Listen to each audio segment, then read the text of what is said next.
ताला नेली वाघ घालवली सगळी मेहनत माझी. जीवावर करी ते माणसा पारा घेऊन.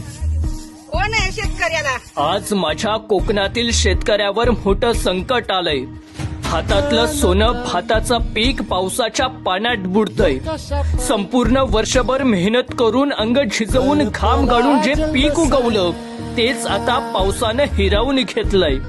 डोळ्यांसमोरचा तोंडचा घास वाहून जातोय.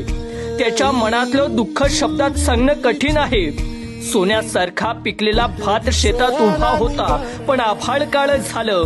पावसाने नुसता ओलावा नाही दिला तर शेतकऱ्याच्या डोळ्यातील स्वप्नही भिजवली.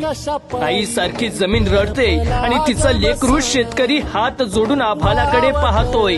पावसा आता तरी थांब, पुरे झालं.